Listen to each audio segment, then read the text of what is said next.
Welcome conflict resolution students. I am so looking forward to working with you this teaching period. I am your ELA. I'm also happen to be the unit coordinator, though these are distinctly different roles, with the unit coordination mainly being about some administration, so I won't be really presenting to you as much in that role. I'm also as your ELA on discussion boards and available to respond to your emails within 24 hours is usually the undertaking.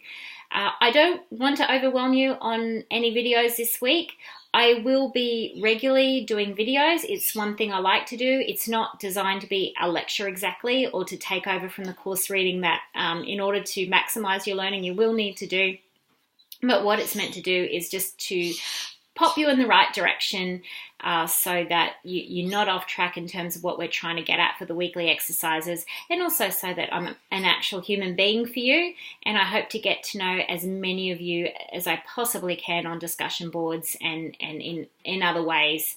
And I love to see students grow, and I really get a kick out of seeing how people tackle assessments, and as challenging as it can be sometimes, I like to think that I will be approachable to you. This is a super fascinating unit. I mean, I'm teaching it, so I suppose I have to say that. But it's not only that. I really do think conflict resolution is interesting. It's such an important topic. It's really about how we navigate some of the more difficult, challenging things that we see in global politics today, how countries navigate that arena. Some of you might already work for NGOs or might go on to work for NGOs, or even just do some travel yourself and have the chance even to see some of this firsthand. A number of you probably already have had experiences. For some of you, you're just simply interested. We get bombarded with news all the time. So even just having a lens to look at the world through, which is what theory is it's what fields of scholarship and knowledge are about. It's about giving you a lens to explain the world. So even just doing that will make even the global news that much more interesting. So I'm keen to hear from as many of you as possible what brings you here to this course and what it is that you want to get out of it. Now, just a little bit of housekeeping. There will be around 4 collaborate sessions that will run throughout. They'll be designed around assessments, and under each assessment, I've already put some collaboration details in there, so you'll be able to find them. The second thing I want to say is that there is a fair bit of assessment work in the first half of the course. In a way, I think you'll find the second half of the course quieter. I know there's some subjects I teach that are actually the opposite way around. So it can be actually useful if you can get that timing right. But you will find it a little bit loaded. There is also group work, an assessment that involves group work and an individual submission. It's only worth 10%.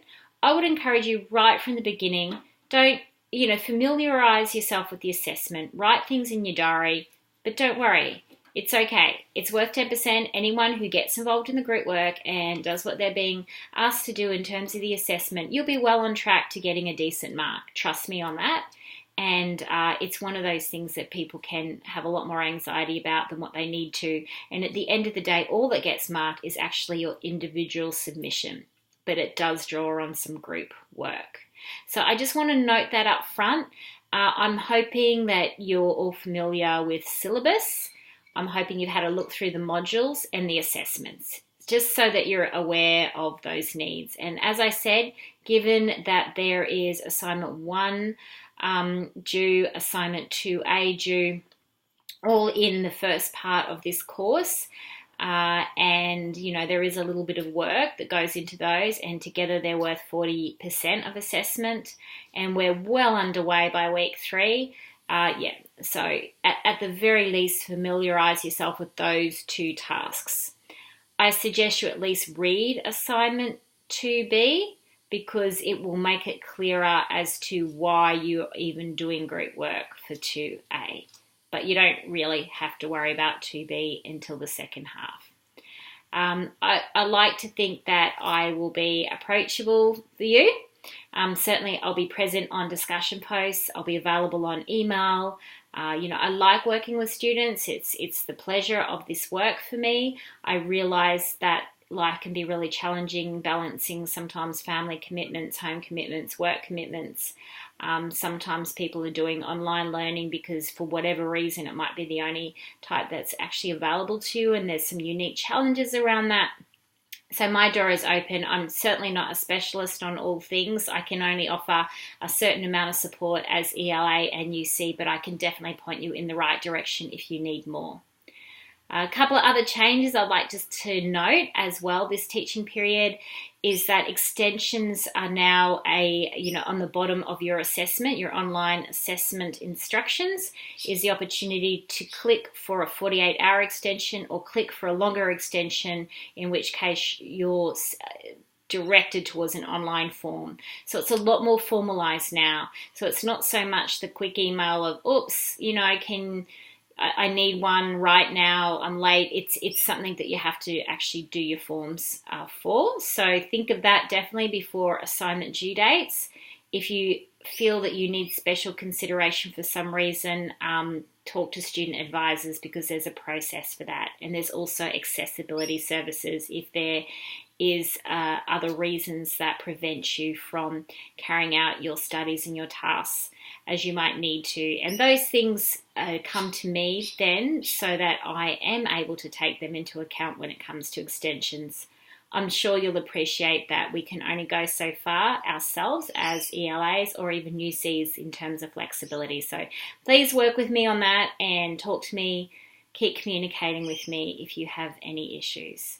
I'll hand it over to you for this week. You're being asked just to reflect on why or why not Australia is a peaceful country. So this week, really, it's just, there's often certain themes that come up, things that people will say about Australia as a peaceful country, some common topics around things like, immigration or, often looking at absence or lack of, for example, war or civil war. Some people raise other types of conflicts or gender violence. So I find there's a range of things that often come up. This week you get to just really share your opinion, and as time goes on, we'll be actually putting some theory and scholarly discipline around that and looking at, what makes conflict resolution a field of study. Who are the key scholars and what do they say? And it's this type of knowledge ultimately that you're going to be tested on.